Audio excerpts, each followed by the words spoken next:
நாட்டவர்க்கும் இறைவா போற்றி. சித் சபேஷா சிவசிதம்பரம். நம சிவகாமியே ஜெகதம்பிகே. திருச்சிற்றம்பலம். கல்லால் நிழன்மலை வில்லாரருளிய பொல்லாரினை மலர் நல்லார் புனைவரே. பேசும் பொருளுக்கு இலக்கிதமாம் பேச்சிறந்த மாசில் மணியின் மணி வார்த்தை பேசி பெருந்துறையே என்று பிறப்பறுத்தேன் நல்ல மருந்தின் அடி என் மனத்தே வைத்து. திருச்சிற்றம்பலம். பிரியர்களே, ஆசிரியர் பெருமகனார் மெய்கண்டனாருடைய சிவஞான போதம் என்ற ஞான நூலினை பார்த்து கொண்டிருக்கிறோம். முதல் நூற்பா அதனுடைய முதல் அதிகரணம் பார்த்து விட்டோம். இரண்டாவது அதிகரணம் என்பது நூற்பாவினுடைய இரண்டாவது அடியை அடிப்படையாக கொண்டது. தோற்றிய திதியே ஒடுங்கி மலத்துள்ளதாம் என்பதை கூறுவது. அதனுடைய முதல் எடுத்துக்காட்டு வெண்பா சென்ற வகுப்பிலே பார்த்திருக்கிறோம். அந்த முதல் எடுத்துக்காட்டு வெண்பா அதனுடைய பொருள் என்னன்னா, இந்த உலகம் எங்கு சென்று ஒடுங்கியதோ அங்கிருந்தே உண்டாக வேண்டும். அது அது திதியிலோ தோற்றத்திலோ ஒடுங்காது. திதி தோற்றம் என்பவை அந்த செயல்களை செய்கின்ற கடவுளரை குறித்த சொற்களாகும். அவர்கள் உண்மையிலே கடவுளர் இல்லை, உயிர்கள் தான் என்பது மூன்றாவது அதிகரணத்திலே நிறுவப்படும். இப்பொழுது லயத்தில் இருந்துதான் லயித்த எல்லா உயிர்களும் படைக்கப்பட வேண்டும் என்பதை முதல் எடுத்துக்காட்டு வெண்பாவினாலே கூறினார். இலைத்த தன்னில் இலைத்ததாம் மலத்தால் என்பது இந்த இரண்டாவது அதிகரணத்திற்கு உரிய முதல் எடுத்துக்காட்டு வெண்பா. அடுத்த இரண்டாவது எடுத்துக்காட்டு வெண்பா எதற்காக கூறுகின்றார்னா, ஐயா, இந்த உலகிற்கு பொருள் முதற் காரணம் மாயாமலம் என்று சொன்னீர்கள். அப்பொழுது உலகம் என்பது அதனுடைய பொருள் முதற் காரணத்தில் அல்லவா ஒடுங்க வேண்டும். நிமித்த காரணமாகின்ற சங்காரம் என்ற கடவுளிடத்திலே ஒடுங்குவதாக கூறுகின்றீர்களே, இது பிழை இல்லையா என்று ஒரு கேள்வி வருகின்றது. அதாவது குடம் உடைந்தால் அது மண்ணாகுமே அல்லாது குயவனாக ஆகாது. இப்பொழுது படைக்கின்ற கடவுளோ காக்கின்ற கடவுளோ முதற்கடவுள் இல்லை என்று கூறுவதற்கு அழிக்கின்ற கடவுளாகின்ற முற்றழிப்பை செய்கின்ற கடவுளாகின்ற சங்கார காரணனே முதற்கடவுள் என்று சொல்வதற்காக இந்த படைக்கப்பட்ட உலகம் எல்லாம் முற்றழிப்பு காலத்திலே முழுவதுமாக சென்று ஒடுங்குகின்ற இடம் அந்த சங்கார காரணனாகின்ற சங்காரம் என்றும் அந்தம் என்றும் கூறப்படுகின்ற ஒரு கடவுள் என்று சொல்லும் பொழுது அவன் வெறும் நிமித்த காரணம் மட்டும்தானே. அவனிடத்திலே இந்த உலகம் எவ்வாறு ஒடுங்கும் என்ற கேள்வி நியாயமான கேள்விதானே. அந்த கேள்வி கேட்பதற்கு அந்த கேள்விக்கு விடை கூறுகின்றார். அவ்வாறு சங்கார காரணத்திலே ஒடுங்குவது என்பது எந்த முறையினால் என்று கேட்டோம் என்று சொன்னால், ஒரு நிலத்திலே ஒரு வித்து முளைக்கின்றது. அப்பொழுது ஆலமரத்திற்கு ஆலம் வித்துதான் முதற்காரணம் என்றாலும் கூட அது நிலத்திலே இடப்பட்டு நிலம் குளிர்ந்த பொழுது அன்றி அந்த ஆலம் வித்து முளைக்கவும் முளைக்காது, அதிலிருந்து ஆலமரம் உண்டாவதும் செய்யாது. மீண்டும் ஆலமரம் பட்டு போனால் அது வித்திலே சென்று ஒடுங்காமல் வித்திற்குள் அதிலே இருக்கின்ற வித்திற்குள் பல ஆலமரங்கள் உண்டு. அப்பொழுது வித்திலே சென்று ஒடுங்குவது என்று சொன்னாலும் உண்மையிலே அனைத்துக்கும் நிலைக்கலனாக இருக்கின்ற நிலத்தில் தான் அது கிடக்கும் என்பதை போல படைத்தல் கடவுளோ காத்தற் கடவுளோ இந்த படைப்பிலேயே அவர்கள் அடங்குகின்ற காரணத்தினாலே அவர்களும் முழுவதுமாக ஒடுக்கப்படுகின்றார்கள் என்பதனால அவர்களுக்கு முதன்மை இல்லை.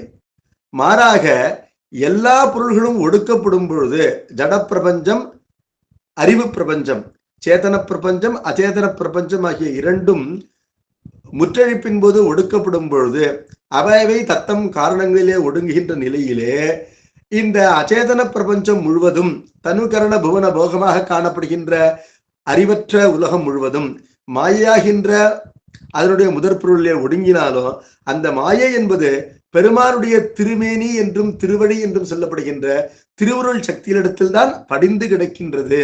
அது வேறிடத்திலே சென்று சேராது என்பதனால அந்த திருவுருள் சக்தி என்பது நிலம் போல இருக்கின்றது என்பதனால திருவுருள் வேறு கடவுள் வேறு என்று விவகரிப்பதில்லை என்பதனால அந்த திருவுருளே ஒடுங்குகின்ற உலகம் என்பது சங்காரக்காரனுடைய திருவருள் தான் அது என்பதனால சங்காரக்காரனையே முதலாக கொண்டது. அவனே முதல்வன். ஆதி என்ற சொல்லுக்கு முதல்வன் என்பது பொருள். ஆகவே அந்தம் ஆதி என்று சொல்லப்பட்டது நூற்பாவிலே என்று இங்கு விளக்கப் போகின்றார். அதற்கு எடுத்துக்காட்டு வெண்பா இரண்டாவது அதிகரணத்தினுடைய இரண்டாவது எடுத்துக்காட்டு வெண்பா. வரிசை எண் என்று பார்த்தால் எடுத்துக்காட்டு வெண்பாக்களிலே இது மூன்றாவது எடுத்துக்காட்டு வெண்பா. அந்த வெண்பாவினை இப்பொழுது பார்ப்போம். வித்துண்டா மூலம் முளைத்தவா தாரகமாம் அத்தந்தாள் நிற்றல் அவர் வினையால் வித்தகமாம் வெட்டுவனாம் அப்புழு போல் வேண்டுருவைத்தான் கொடுத்து கூட்டானே மண் போல் குளிர்ந்து என்று அங்கு ஒரு கொஸ்டின் மார்க் வினாக்குறி போட்டுக்கொள்ள வேண்டும். மண் போல் குளிர்ந்து பெருமான் கூட்டானே என்றால் கூட்ட மாட்டானோ என்பது பொருள். ஏகாரம் ஓகாரம் இரண்டும் வினாப்பொருளை தருகின்ற அசை நிலைகள். ஆகவே கூட்டானே என்றால் கூட்டானோ என்பது பொருள். முதல் இரண்டு அடியினுடைய பொருளை பார்ப்போம். விதை என்பது நிலத்தினுள் பொருந்தி கிடந்தால் அதை போல முதற்காரணமாகிய மாயை என்பது விதை போல இருக்கின்றது. ஒரு விதை முளைக்க வேண்டும் என்றால் அது நிலத்தில் வித்திடப்பட வேண்டும். ஆகவே முதற்காரணமாகின்ற மாயையிலிருந்து இந்த உலகமானது தோற்றுவிக்கப்பட வேண்டும் என்று சொன்னால், முளைக்க வேண்டும் என்று சொன்னால், அந்த மாயையும் ஓரிடத்தில் நிலைக்களம் பெற வேண்டும். அது எங்கு நிலைக்களம் பெறுகின்றது என்று கேட்டால், சம்கார கரணனாகின்ற பரமசிவனுடைய சக்தி என்று சொல்லப்படுகின்ற திருவடி என்று உபசரிக்கப்படுகின்ற திருவருளிலே பொருந்தி நிற்கின்றது. இப்பொழுது நிலம் குளிர்ந்த பொழுது அந்த வித்திலிருந்து முளை தோன்றுகின்றது. அதே போல சிவசக்தி விரும்பிய பொழுது, குளிர்ச்சி என்பது உள்ளத்தினுடைய இசைவு, அதைதான் திருவுள்ளம் என்றும் சங்கல்பம் என்றும் கூறுகின்றோம். ஆகவே திருவருள் நினைக்கும் பொழுது மாயையிலிருந்து உலகமானது முளைக்கும் என்பது சொல்லப்பட்டது. மாயை இறைவனது சக்தியை நிலைக்களமாக கொண்டு நிற்பதால் அம்மாயை இறைவனது விருப்பப்படி உலகத்தை தோற்றுவிக்குமே அல்லாமல் தன் இச்சையாக இந்த உலகத்தை தோற்றுவித்து விடாது. இது இதை போலன்னா, மண்ணிலிருந்து குடம் வந்தாலும் மண் தன் விருப்பப்படி குடமாக அமையாது. மண்ணை இப்படிப்பட்ட குடமாக செய்ய வேண்டும், இப்படிப்பட்ட பானையாக செய்ய வேண்டும், இப்படிப்பட்ட ஓடாக செய்ய வேண்டும், இதற்கு வாய் பெரிதாக இருக்க வேண்டும் அல்லது வாய் குறுகலாக இருக்க வேண்டும், உடற்பகுதி பெரிதாக இருக்க வேண்டும் அல்லது உடற்பகுதி நீண்டு இருக்க வேண்டும் என்ற எண்ணங்கள் எல்லாம் ஒரு குயவனது உள்ளத்திலே இருக்கின்றன. குயவன் தன்னுடைய உள்ளத்திலே தோன்றுகின்ற எண்ணங்களின்படிதான் மண்ணினை பலவிதமான காரியங்களாக செய்கின்றான். அதே போல மண் தானாகவே விரும்பி அவ்வாறு அமைதிவில்லை என்பதனால மாயையிலிருந்து உலகம் படைய வந்தாலும் மாயையினுடைய விருப்பப்படி தனுகரண போகங்கள் அமைவதில்லை. மாறாக மாயையை தன் கையிலே கொண்டு எந்த திருவுருளானது உலகத்தை படைக்கின்றதோ அந்த திருவருளின் விருப்பப்படித்தான் மாயை என்பது தனுகரண புவன போகங்களாக உருப்பெறுகின்றது என்பதை இங்கு நாம் உணர்தல் வேண்டும். இப்பொழுது இதுல ஒரு ஊமை சொல்லப்பட்டிருக்கு. அந்த ஊமை என்பது என்னன்னா, ஊமை என்பது என்றைக்குமே நாம் விளங்கிக் கொள்ளாத பொருளை விளக்கிக் கொள்வதற்காக அறிஞர்கள் பயன்படுத்துகின்ற ஒரு யுக்திக்கு ஊமை என்று பெயர். ஊமை என்பது நமக்கு தெரிஞ்சது, அதனால் அறிவிக்கப்படுவதற்கு ஓமேயம் அல்லது பொருள் என்று பெயர். இப்பொழுது இங்க இருக்கின்ற ஓமையில வித்து என்பது மாயையாகும், அது விதைக்கப்படுகின்ற நிலம் என்பது சிவசக்தியாகும். அந்த நிலவானது குளிர்ந்த பொழுது வித்திலிருந்து முளை உண்டாவது என்பது சிவசக்தியின் விருப்பப்படி அந்த மாயையிலிருந்து தனுகரண புவன போகங்கள் உண்டாவதாகும் என்று இவ்வாறு அந்த ஊமையை பொருத்திக் கொள்ள வேண்டும். இப்பொழுது தொன்று தொட்டு இறைவன் திருவடி என்று சொல்லப்படுவது இறைவனுடைய திருவருள் கருணை சக்தியாகும். நின்னிற் சிறந்த நின் திருவடி இணையவை என்று பரிபாடலிலேயே வருகின்றது. ஆகவே தொன்று தொட்டு இறைவன் தாள் என்றும் அத்தன் தாள் என்றும் திருவடி என்றும் பாதம் என்றும் இவ்வாறெல்லாம் கூறப்படுவது இறைவனுக்கு அபிண்ணமாக வேறு ஆகாத, அவனோடு ஒருங்கே காணப்படுகின்ற, உடங்கியைந்து காணப்படுகின்ற அந்த சமவாய சமவேத சக்தி என்று பார்க்கின்றோம். இப்பொழுது இறைவனுடைய வேதசார சிவசகஸ்ரநாமம் என்ற அந்த பகுதியிலே மாயா பீஜாய தே நமகா என்று இறைவனுக்கு வணக்கம் வருகின்றது. மாயா பீஜம் என்றால் மாயையை வித்தாக கொண்டிருப்பவன் என்பது பொருள். அப்ப மாயை வித்தாக கொண்டு உலகினை படைக்கின்ற உனக்கு வணக்கம் என்பது அந்த திருநாமத்தினுடைய பொருள். ஆகவே மாயை என்ற வித்திலிருந்து இந்த உலகத்தினை படைக்கின்ற திருவுருள் சக்தியோடு கூடியவன் இறைவன். அந்த திருவுருள் சக்தி என்பது நிலம்தான் வித்திலிருந்து மரத்தை கொண்டு வருகின்றது என்பதை போல திருவுருள் சக்தி தான் மாயாகின்ற வித்திலிருந்து உலகத்தை வெளிக்கொண்டு வருகின்றது என்பது இவ்வாறு அந்த சகஸ்ரநாமத்திலே நமக்கு சொல்லப்பட்ட விஷயமாகும். மாயா பீஜாய தே நமகா என்று இருக்கின்றது. இப்பொழுது இறைவன் உலகத்தை படைக்கும் பொழுது, இறைவனே படைக்கின்றான் என்று சொல்லும் பொழுது, முழுதும் நல்லதாகவே இந்த கடவுள் கருணையே வடிவாகின்ற கடவுள் ஒரு நல்ல உலகத்தை ஏன் படைக்கக்கூடாது? குருடர்களை படைக்கின்றான், செவிடர்களை படைக்கின்றான், முடமாதவர்களை படைக்கின்றான், அறிவற்றவர்களை படைக்கின்றான், நோயாளிகளை படைக்கின்றான். இப்படிலாம் கஷ்டத்தையும் நஷ்டத்தையும் உலகத்தில் இறைவன் ஏன் படைத்திருக்கின்றான்? இறைவனே படைக்கும் பொழுது படைப்பு முழுதும் நல்லதாக அமையக்கூடாதா? தீயனமும் நல்லனமும் கலந்து இந்த உலகம் விளங்கும்படி ஏன் படைக்க வேண்டும் என்று கேட்பதற்கு, அந்த தீயனவும் நல்லனவும் சேர்ந்திருந்தால்தான்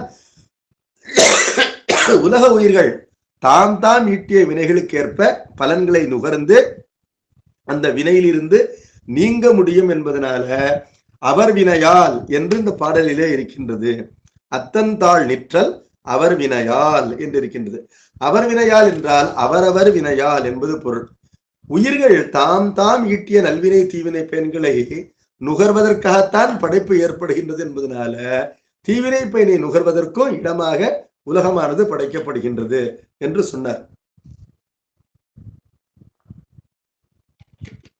ஆனா நல்லது கெட்டது இரண்டிற்கும் திருவுருளே காரணமாகின்றது. எதை போலன்னா, ஒரு கார் நம்ம ஓட்டிட்டு போறோம், பெட்ரோல் இல்லாம கார் ஓடாது. இப்ப கார் ஒரு நல்ல இடத்துக்கு போறதற்கும் அந்த பெட்ரோல் காரணமாகுது. அந்த கார் ஒரு தீய இடத்திற்கு போவதற்கும் பெட்ரோல் காரணமாகின்றது.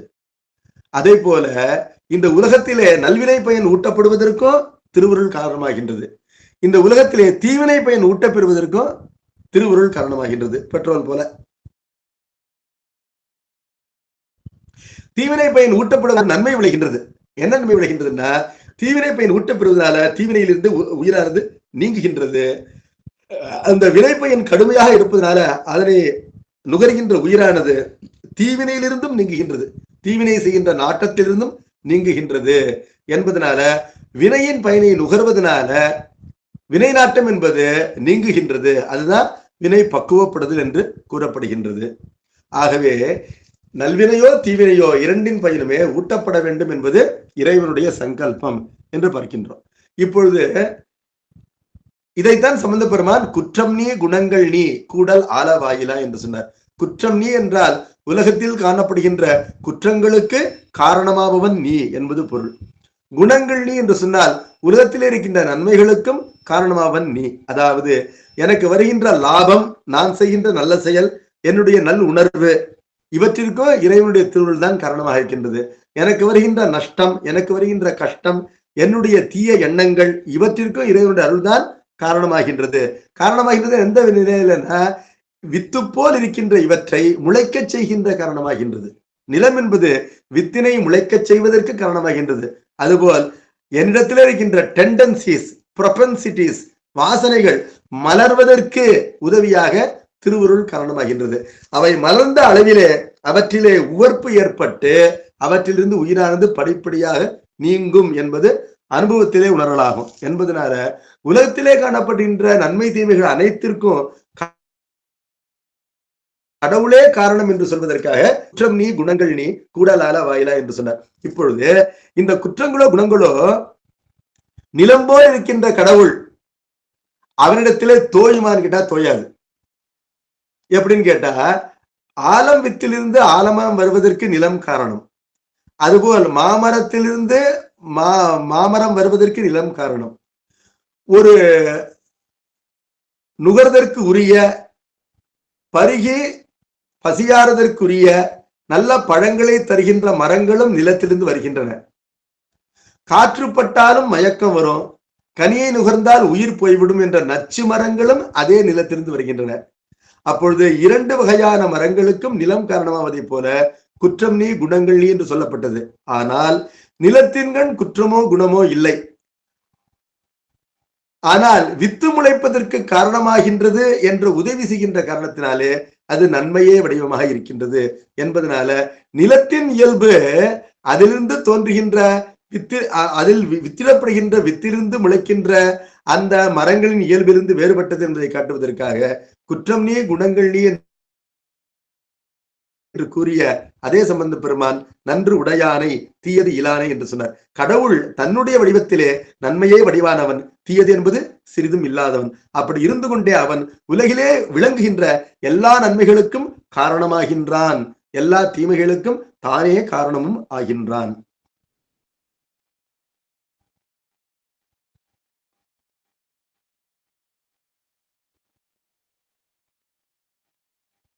நன்றே செய்வாய் பிழை செய்வாய் என்றதும் இந்த பொருளிலே சொல்லப்பட்டதாக நாம் அறியலாம். சரி, இந்த எடுத்துக்காட்டு வெண்பாவில பின் 2 அடிகள் உண்டு. வேட்டுவனாம் அப்புழு போல் வேண்டுருவை தான் கொடுத்து கூட்டானே மண் போல் குளிர்ந்து என்பது என்னன்னா, வேட்டுவன் என்பது குளவி. வேட்டுவன்னா வேடன் இல்ல, குளவி என்று ஒரு பறவை. அது எப்படின்னா, அது முதலிலே அதனுடைய முட்டையிலிருந்து ஒரு புழுதான் தோன்றும்.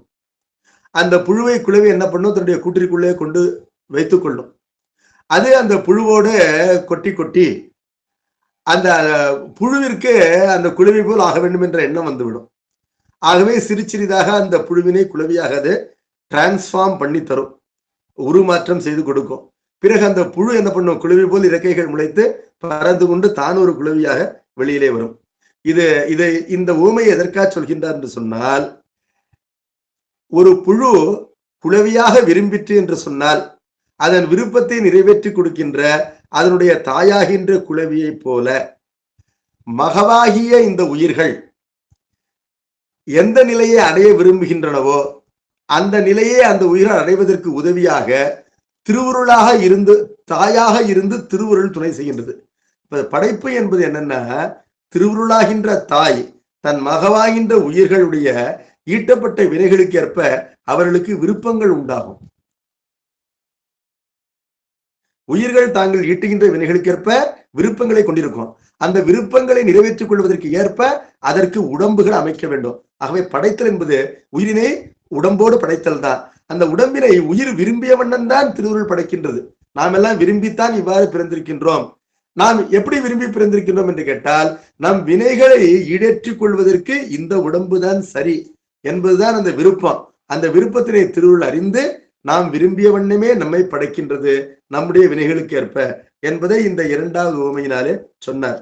இப்பொழுது பாடலுடைய பொருளை பதவுரையாக பார்ப்போம், நன்றாக புரியும். வித்து என்றால் விதை, உண்டா என்று சொன்னால் தனக்கு இடமாகிய நிலத்தினுள் விதைக்கப்பட என்பது பொருள். பொருந்தி இருக்க. ஒரு நிலத்திலே வித்து என்பது இருந்தால், மூலம் முளைத்தவா, மூலம் என்றால் முளை, அந்த நிலத்திலிருந்து முளையானது கிளம்பியது போல, அதிலிருந்து தோன்றிய தன்மை போல. தாரகம் ஆம், தாரகம் என்றால் தாங்குவது என்பது பொருள். உலகிற்கு முதற் காரணமாகிய மாயையும் தனக்கு நிலைக்களமாகின்ற, நிலைக்களம் தாங்கி பிடிக்கின்ற அத்தந்தாள் என்றால் இறைவனது சக்தி. அந்த சக்தியினுள் நிற்றல், நிற்றல் என்பது இங்க நிற்றலால் என்ற பொருளிலே வருகின்றது. அந்த மாயையும் என்ன பண்ணது, முற்றழிப்பு காலத்திலே இறைவனுடைய திருவுருள் சக்திக்குள்ளே அடக்கப்பட்டது என்பதனால இப்பொழுது நிலத்திலே ஒரு வித்து இடப்பட்டிருப்பதை போல மாயை என்பது திருவுருளிலே அடங்கி இருக்கின்றது. அவ்வாறு நிற்கின்ற காரணத்தினாலே மண் போல் என்று 4வது அடியிலிருந்து எடுத்துக்கொள்ள வேண்டும். இந்த மெய்கண்டாருடைய எடுத்துக்காட்டு வெண்பாக்களிலே நமக்கு நிரம்ப கொண்டு கூட்டி பொருள் கொள்ள வேண்டிய நிலை இருக்கின்றது. மண் போல் என்றால் மண் எவ்வாறு குளிர்ந்த நேரத்திலே வித்திலிருந்து முளை கிளம்புகின்றதோ அதை போல, குளிர்ந்து என்றால் அந்த சிவசக்தியானது மனம் விரும்பி இசைந்து சங்கல்பித்த பொழுது, சரி, சங்கல்பித்த போது வித்திலிருந்து முளை தோன்றுகின்றது. ஆனால் நிலத்திலிருந்து தோன்றும் பொழுது ஒவ்வொரு வித்திலிருந்து அதற்குரிய மரம் தோன்றுகின்றது. அது எளிதாக புரிந்து கொள்ள முடிகின்றது. ஆனால் பலதரப்பட்ட இந்த உலகமானது மாயை என்ற ஒரே வித்திலிருந்து தோன்றுகின்றது. இதான் ஆச்சரியம். இப்ப நேரடியாக இந்த ஓமையில பூமியில இடப்பட்ட ஆலம் வித்திலிருந்து ஆலமரம் வரும், தென்னம் வித்திலிருந்து தென்னை மரம் வரும், மாவித்திலிருந்து மாமரம் வரும். ஆனால் இவ்வளவு பெரிய உலகம் அது மாயை என்ற ஒரே வித்திலிருந்து வருகின்றது. அது எப்படின்னு கேட்டா அதற்கு காரணம் சொல்கின்றார், அவரவர் வினையால். இந்த உலகம் என்பது உலகத்திற்காக படைக்கப்படுவதில்லை, உலகம் என்பது உயிர்களுக்காக தான் படைக்கப்படுகின்றது. அப்பொழுது படைப்பிலே தனுவும் கரணமும் உயிரினுடைய உடம்பிலேயே படிந்திருக்கின்றன. போகமும் புவனமும் உயிர்களுக்கு வெளியிலே ஆப்ஜெக்டிவ் வேர்ல்டாக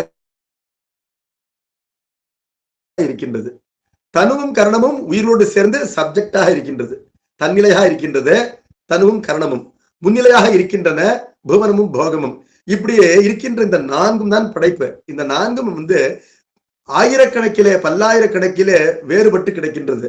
அதற்கு காரணம் மாயை என்ற ஒரே வித்திலிருந்து இவை தோன்றினாலும் அவரவர் வினைக்கேற்ப பல திறப்பட அந்த திருவுருளானது தோற்றுவிக்கின்றது. அவரவர் வினையால் என்றால் அவ்வளவு உயிர்களின் வினை காரணமாக. வித்தகமாம், வித்தகம் என்ற சொல்லுக்கு விரிதல் என்பது பொருள். வித்தகம் பேச வேண்டா பணி செய்ய வேண்டும் என்று பெரிய புராணத்திலே சுந்தரமூர்த்தி நாயனார் தன்னை ஆட்கொள்ள இந்த பெருமானிடத்திலே அப்படி முரண்டு பிடித்து சண்டையிட்ட போது, உன் புத்திசாலித்தனத்தெல்லாம் என்கிட்ட காட்டாத, நீ எனக்கு அடிமை, ஆகவே பணி செய் என்று கூறினார்.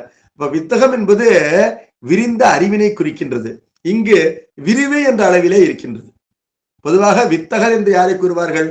பல நூல்களை ஓதி ஒரு சப்ஜெக்டிலோ பல சப்ஜெக்ட்ஸிலோ ஆழமான விரிவான அறிவை கொண்டவரை வித்தகர் என்று கூறுவார்கள். அப்ப வித்தகம் என்பது அறிவினுடைய விரிவினை குறிப்பதாக இருந்தாலும் கூட இந்த இடத்திலே விரிவினை மட்டும் குறிக்கின்றது. வித்தகமாம் என்றால் விரிந்த உலகாக ஆகும். இப்போது நிலத்தில் இடப்பட்ட ஆலம் வித்திலிருந்து ஆலமரம் மட்டும்தான் வரும். ஆனா திருவருளிலே அடங்கி கிடக்கின்ற மாயை என்ற வித்திலிருந்து பலதரப்பட்ட உலகங்களும் வரும் என்பதனால விரிதலாம் என்று சொன்னார். வித்தகமாம் பல்வேறு வடிவினதாய் உள்ள அந்த உலகமாக தோன்றுகின்றது, மயக்கினை தருவதாய் உள்ள உலகமாக தோன்றுகின்றது என்றும் கொள்ளலாம். வித்தகம் என்பதற்கு ஆச்சரியம் என்பது ஒரு பொருள் உண்டு என்பதனால இந்த படைப்பு என்பது ஒருவருக்கு வியப்பினை உண்டாக்கி அதனால் மயக்கத்தையும் உண்டாக்கும். வியப்பு என்பது அறிவிலே தோன்றுகின்ற ஒரு மயக்கம்தான். ஒரு ஒரு ஒரு பொருளினை நாம் பொருள் புரிந்து கொள்ள முடியவில்லை. when we cannot decode a thing we are wonderstruck என்பதனால அறிவினுடைய மயக்கம்தான். என்பதனால உலகத்தினை முழுவதும் உள்ளவாறு அறிவார் இல்லை என்பதனால உலகம் மயக்கத்தையும் தருவது, வியப்பினை தருவது. ஆகவே இந்த வியத்தகு உலகம், மயக்கத்தை தருகின்ற உலகம், பல்வேறு வடிவங்களை கொண்டிருக்கின்ற உலகம், மெனிஃபோல்ட் யூனிவர்ஸ், மாயை என்று ஒரு வித்திருந்தே தோன்றும் என்பதைத்தான் மாயா பீஜாய தேரமக என்று சாத்திரம் கூறியது. அவ்வாறு இந்த திருவருட் சக்தியானது மாயையினை பல வடிவம் கொண்டதாக நமக்கு படைத்து கொடுக்கின்றது. சரி, இதனால் உயிர்கள் எப்படி பயன் பெறுகின்றன என்பதை அடுத்த உவமையினாலே சொன்னார். வேட்டுவன் ஆம், வேட்டுவன் என்றால் குளவி என்ற ஒரு பூச்சி, அது பறக்கும். அதனுடைய மகவு பிறக்கும் பொழுது புழுவாகத்தான் பிறக்கும். அது இறக்கை இல்லாமல் பறப்பதற்கு ஆற்றல் இல்லாமல் ஊர்ந்து செல்வதாக பிறக்கும். ஆனால் அது தன் தாயை போலவே குளவியாக வேண்டும் என்று விரும்பும், அல்லது அந்த தாய் இவ்வாறு விரும்பும், எப்படி வேணா வச்சுக்கோங்க. அது வளர்ந்து பின்னால் குளவியாக சென்று பறக்கும். ஆகவே வேட்டுவன் ஆம் என்ற இடத்திலே வேட்டுவனாக விரும்புகின்ற என்பது பொருள். வேட்டுவன் ஆதலை விரும்புகின்ற, ஒரு முழு குளவியாக ஆதலை விரும்புகின்ற அந்த புழு இருக்கின்றது, அப்புழு போல். அந்த புழு போல் என்றால் அந்த புழுவிற்கு போல் என்று அங்கு வேற்றுமை தொகை விரித்துக் கொள்ள வேண்டும். அந்த புழுவிற்கு வேட்டுவன் செய்கின்ற உதவியை போல் என்பது பொருள். அப்புழு போல் என்றால் அப்புழுவிற்கு போல். வேட்டுவனாக விரும்புகின்ற ஒரு புழுவிற்கு அதன் தாயாகிய வேட்டுவன் செய்கின்ற உதவியை போல இந்த திருவருள் என்ன செய்கின்றது? வேண்டுருவை தான் கொடுத்து கூட்டானே. உயிர்கள் அவரவர் வினை காரணமாக அந்த வினைப்பையை நுகர்தற்கு உரிய உடம்பினை பெறுவதற்கு இறைவன் அருள் செய்ய மாட்டானா என்று கேட்கின்றார். அப்ப வேண்டு உருவை என்றால் வேண்டப்படுகின்ற உருவை, தக்க உருவை, அப்ராப்ரியேட் உருவை. உரு என்பது உடம்பு, உருவினும் துயரக்கூடு என்று சொல்லப்பட்டது பெரிய புராணத்துல, சம்பந்த பெருமானுடைய புராணத்தின் இறுதியில. ஆகவே உரு என்ற சொல் உடம்பினை குறிக்கும். வேண்டூறு என்றால் இந்த உயிரில் விரும்புகின்ற உருவம் என்று ஒரு பொருள். அந்த விருப்பம் என்பது உயிரிலே அறிய மாட்டா. அதனால வேண்டு உருவம் என்பது தக்க உருவம் என்று பொருள் கொள்வது மிகவும் பொருத்தமாக இருக்கும். இப்பொழுது ஒருவன் குருடனாக பிறக்கின்றான் என்று சொன்னால் குருடனாக பிறப்பதை அவன் விரும்புவானா என்று ஒரு கேள்வி வருகின்றது. ஆனால் அவன் குருடனாக பிறப்பது அவனுக்கு நல்லது என்பது படைப்பினுடைய ரகசியம் என்பதனால வேண்டுரு என்பது அவன் ஈட்டிய வினைக்கு ஏற்ப அந்த வினைப்பெயரை நுகர்ந்து அந்த வினையிலிருந்து அவன் நீங்குவதற்கு தக்க உருவம் தான் வேண்டுரு. அந்த உயிர்கள் தம் வினை காரணமாக எடுக்க பொருத்தமான அந்த உடம்புகளை தான் கொடுத்து கூட்டாரே, அந்த உடம்புகளை அந்த உயிர்களுக்கு கொடுத்து அவன் படைக்க மாட்டானோ. கூட்டுதல் என்பது படைத்து கொடுத்தல், படைத்து கொடுக்க மாட்டானோ. யாரை போல? தாய்க்குழவியை போல என்பது பொருள். இப்பொழுது தாய்க்குழவி அதனுடைய மகவாகின்ற புழுக்குழவி என்று கூறுவதனால இந்த உயிர் என்பது இனத்தினாலே கடவுள ஒரு குறிப்பு இங்கு இருக்கு. ஆனால் உயிர் என்பது அறியாமையில் கிடைக்கின்றது, அது புழு போல் கிடைக்கின்றது, அது குளவி போல் ஆக வேண்டும். அப்பொழுது உயிர் என்பது சிவத்தன்மையை பெற வேண்டும். உயிர் என்பது அறியாமையில் அழிந்து கிடைக்கின்ற ஆணவமலத்திலே கட்டுக்கொண்டிருக்கின்ற உயிர் என்பது அதுவும் சிவத்தன்மையை பெறுவதற்கு தேவையானவற்றை இந்த படைப்பின் மூலம் இறைவன் செய்ய மாட்டானோ என்ற குறிப்பானது இந்த ஓமையிலே இருக்கின்றது. இந்த ஓமையை திருவுருள் என்பது உயிர்களுக்கு தேவையானபடி உலகத்தை படைப்பதற்கு மட்டிலும் ஓமையாக கொண்டாலும் கொள்ளலாம். அல்லது இந்த உயிர் என்பது படைக்கப்படுகின்ற உயிர் என்பது அது ஒரு சித்துப்பொருள் என்பதனால அது இனத்தினால் சிவனை சார்ந்தது. சித்திற்கு சித்தன்றி சேர்விடம் வேறில்லை என்ற திருமந்திரப்படி இந்த ஒவ்வொரு உயிரும் இறைவனுடைய நிலையை பெறுவதைத்தான் விரும்புகின்றது. அதற்கேற்ப அது வினையிலிருந்தும் ஆணவ மலத்திலிருந்து நீங்குவதற்கு தேவையான வகையிலே இறைவனுடைய படைப்பு என்பது திருவுருளினாலே நிகழ்கின்றது என்ற ஒரு இரண்டாவது பொருளையும் இந்த ஊமையிலிருந்து நாம் பெற்றுக்கொள்ளலாம். இவ்வாறு உயிர்களுக்காக உலகை படைத்து அவை விரும்பும் பிறப்பை கொடுத்து, விரும்பும் பிறப்பு என்ற இடத்துல அந்த விருப்பம் என்பது அந்த உயிர்கள் அறியாமலேயே இருக்கின்றது என்று கொள்ள வேண்டும். யாரும் ஏழையாக பிறக்க விரும்புவதில்லையே என்ற கேள்விக்காக இந்த விடையானது சொல்லப்படுகின்றது. அப்பொழுது விரும்பும் பிறப்பு என்பது அவர்களுக்கு உரிய பிறப்பு என்ற பொருளிலே வருகின்றது. அப்பிறப்பில் நுகரத்தக்க பயன்களையும் கூட்டுவிக்கின்ற அக்கடவுள் அத்தொழில்களால் இளைப்போ சலிப்போ மகிழ்ச்சியோ வருத்தமோ போன்ற விகாரங்களை அடைவானோ என்று ஒரு கேள்வி வருகின்றது. இந்த பெரிய உலகத்தை கடவுள் படைக்கின்றார். ஒரு உலக அனுபவத்திலே அவரவர் அன்றாடம் செய்கின்ற செயலை செய்வதிலேயே சோர்வடைகின்றோம். ஒரு நாள் நமக்கு அதிகமா வேலை வந்துருச்சுன்னா நிச்சயமா சோர்வடைந்து படுத்து விடுகின்றோம். இந்த உலகத்தை தொந்து இறைவன் படைத்து காத்து அழித்துக் கொண்டே இருக்கின்றான். உலகமோ மிக பெரியது. அப்பொழுது அவனுக்கு விகாரம் ஏற்படாதா? அவனுக்கு சோர்வு ஏற்படாதா? அவனுக்கு என்னடா திரும்பி திரும்பி இதே செஞ்சுட்டு இருக்கிறோம் என்று திருவுள்ளத்திலே சலிப்பு ஏற்படாதா? அல்லது இந்த உலகத்தை நல்லவாறு படைத்திருக்கிறோம், பல உயிர்களும் முக்தி பெற்று விட்டன என்ற மகிழ்ச்சி உண்டாகுமா? அல்லது எவ்வளவு முறை படைத்தாலும் இந்த உயிர்கள் திருந்தவே மாட்டேன் என்கின்றனவே என்று வருத்தம் உண்டாகுமா என்றெல்லாம் கேள்வி வருது. இப்படிப்பட்ட விகாரங்கள் என்றால் உள்ள வேறுபாடுகள், இவற்றை அவன் அடைவானோ? அவன் திருமேனியிலோ அல்லது திருவுள்ளத்திலோ கீறல்கள் விழுமா என்ற கேள்வியானது கேட்கப்படுகின்றது. இந்த எந்த கீறலும் இடத்துல இல்லை. அவன் எப்பொழுதும் நிர்விகாரியாக இருப்பான்.